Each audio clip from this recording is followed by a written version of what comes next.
Since I grew up in our small, quiet town, I always thought of it as a safe and peaceful place. My mom, my sister Sophie, and I had lived in a neighborhood where everyone knew each other for years. Since my mom worked from early in the morning until late at night, we were often left alone at home. But during those few weeks, everything turned upside down. The events started so subtly that at first I thought it was just a coincidence. I was wrong. Lately, I had the feeling that everything was against me. Especially at night, I started hearing strange noises, tapping sounds by my window, and sometimes I felt like someone was breathing in the room, but when I looked around, no one was there. On nights when I tossed and turned in bed, I dreamed of dark figures, silent silhouettes watching me. That morning, I decided to tell Sophie about it. As we sat at breakfast, I told her about the noises I heard every night and that strange breathing. "That's weird," Sophie said, raising her eyebrows. "Just the other day I thought things in my room had been moved, but I didn't think much of it." The fact that both of us were feeling such things no longer seemed like a coincidence.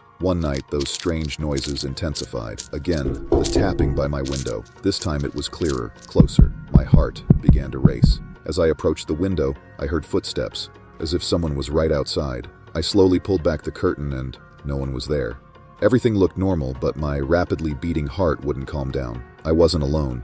There was something there. The next morning, when I talked to Sophie, I learned that she had experienced something similar that same night. "Did you tap on my window?" she asked, and the seriousness of the situation became even clearer. That was when I realized this wasn't just about me. My sister was also feeling the same terrifying things, but Sophie seemed to take it more lightly. I, on the other hand, felt deep down that something worse was coming. Then one morning, Sophie told me something strange. She had found a note left by her window. It only had a few words on it, but they were the kind that made your skin crawl. "I'm watching you." I'll never forget that moment. I had downplayed the fear on my sister's face. Who would play such a weird prank? I thought, but the notes kept coming, each one creepier, more unsettling than the last.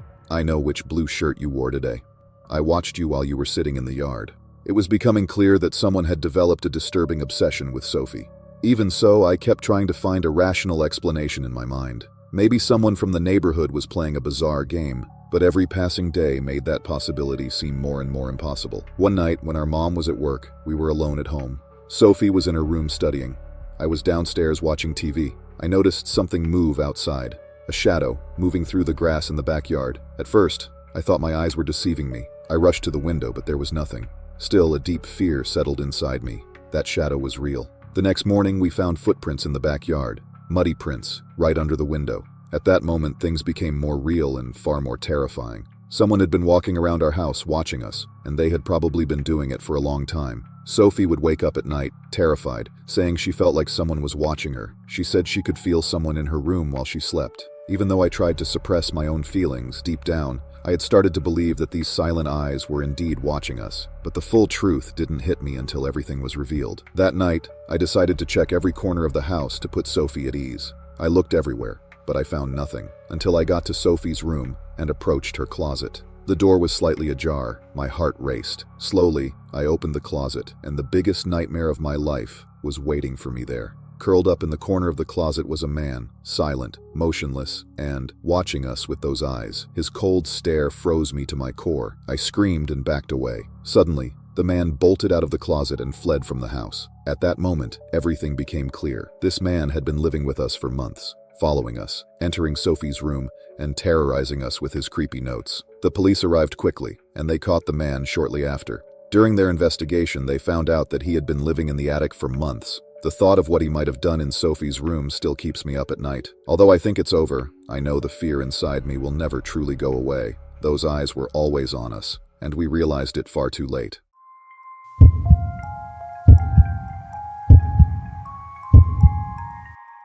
One day, balloons started appearing in front of my house. There was no celebration or party, yet every morning I found those balloons at my door, in the yard, or on the street. Red, yellow, blue balloons. At first I thought it was a prank played by kids and laughed it off. But there were writings on them. Over time, the messages became increasingly disturbing. "You're next. I know you." This couldn't just be a bad joke. Someone knew specific details. One morning, while looking outside, I saw a figure standing in the corner of the yard. Someone was there, but I couldn't make out their face. They weren't moving. It felt like they were just watching me. The chill inside me grew stronger. I wanted to call the police, but I remembered the frustration from a few months ago. I'd gone through something similar before and didn't act immediately. Back then, I had called the police, but nothing came of it. "It's just a minor thing," they'd said. I didn't want to go through that again, but I was scared. The balloons continued to come back silently, every morning, again and again. When one hit my window, my heart nearly jumped out of my chest. That day, when I looked outside, the man was there again, but this time, he wasn't watching me. He was just standing, as if daring me. I was about to grab my phone, but I suddenly paused. Instead of calling the police, I called my brother, Jack. When Jack arrived, we checked the yard, but there was nothing except for the balloons. There was no trace of the man I had seen. Jack didn't believe me. One morning, I found 2 large balloons in front of my door. One read, "This is just the beginning." The other said, "Jack is watching you too." Everything changed at that moment. I began to question whether I could trust Jack, but no matter what I did, the feeling of being watched echoed in my mind. As the balloons increased, so did my fear. It was now clear this wasn't a prank. A week later, we found an old running car parked in front of the house. The police came and checked the car, but once again they found nothing. This time I hadn't hesitated to call the police because the events were real and the threat was growing. Jack took me to his place, and I stayed with him for a few days. The questions in my head wouldn't leave me alone, but during those days, nothing happened. The balloons, the feeling of being watched, the figure, it was as if everything had stopped all at once. After a while, my worries began to fade. I believed I was safe at Jack's house. When several days passed without any new incidents, I decided to go back home. When I returned to my own house, everything seemed normal. Maybe it really was over, but I still carry a fear within me.